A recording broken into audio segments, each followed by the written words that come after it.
Stone Cold RKO 512, and this is going to be my TNA review from tonight. I also watched Superstars, so I'll be talking a little bit about that, but I really don't need to review that. Superstars, they just do like a bunch of jobber matches. But there was actually a really good fight. Decent. So I'm not going to actually review every match, but I'm just going to go through and all the stuff and just talk about how TNA is building up towards their Final Revolution pay-per-view. I think personally that the pay-per-view is going to be awesome. It might be disappointing like it usually is. Like every time I get hyped up for a pay-per-view, they always find a way to ruin it. I think they have good matches on this card, so yeah, I'm definitely going to watch it. But I don't have money to order it, so I'll be watching it somehow, some other way. That's secret. No, people already know all about it probably.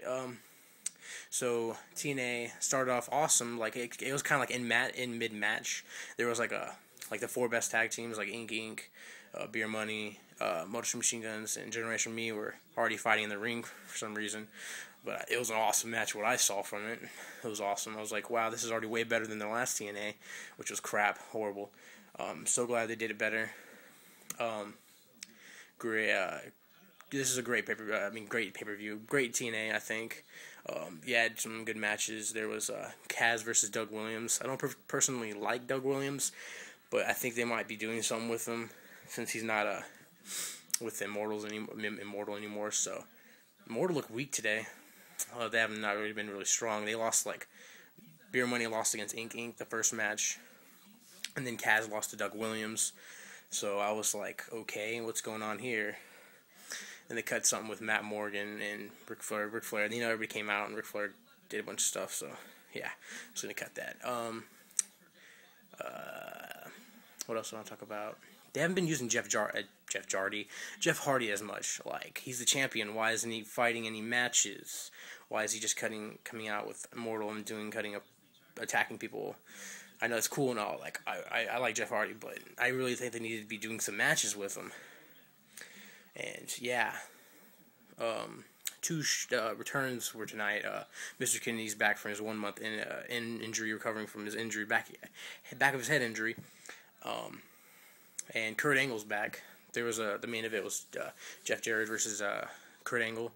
No, not Jeff Jarrett versus Kurt Angle. Jeff Jarrett and Abyss versus Samoa Joe and the Pope, which everybody know who the hell was going to win that match since the Pope and Samoa Joe hate each other. Looks like they need to start a feud other than him and Abyss. They haven't been doing anything with that since like 2 or 3 weeks ago. But yeah, it was a good match. Kurt Angle came out of the casket that came out at the end because they were beating the crap out of Samoa Joe and them. And yeah, so 2 awesome returns. And Mr. Kennedy's going to be this special guest or special ref for Matt Morgan versus Jeff Hardy. Jeff Hardy's going to win. Point at blank that. Tag teams is what I want to talk about. Not only TNA, but WWE. I was watching Superstars, and the whole talk of Trent Beretta and Kurt Hawkins starting a tag team was floating around, so I thought that was going to be pretty cool, since I knew him and Vance Archer was a good tag team. When I saw them come in, I thought they were going to rule, but Vance Archer got cut, unlike all the other cuts they've had as recent MVP. Hope he goes to like ROH or TNA, but TNA, if it's TNA, everybody's going to be like, wow, another WWE person going to TNA, just getting the leftovers. So we'll see what goes with that. And going off topic, random tag team is what I'm doing. I'm going to jump back to TNA.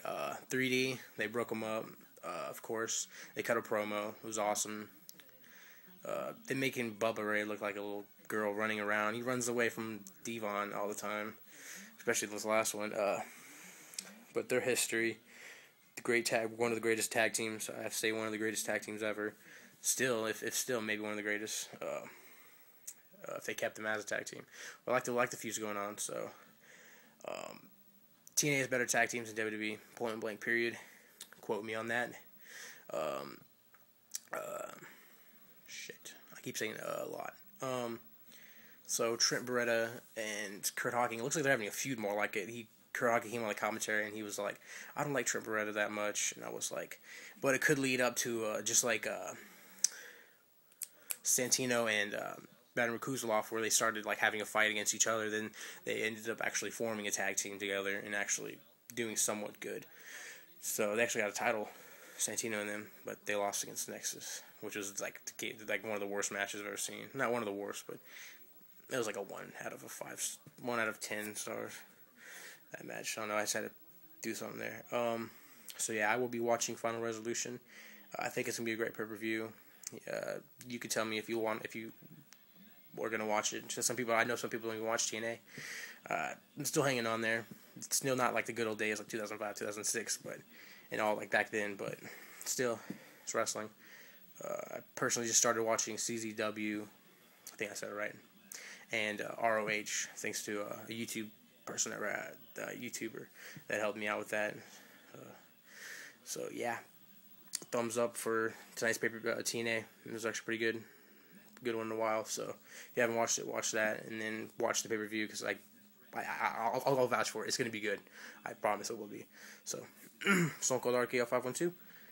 Peace.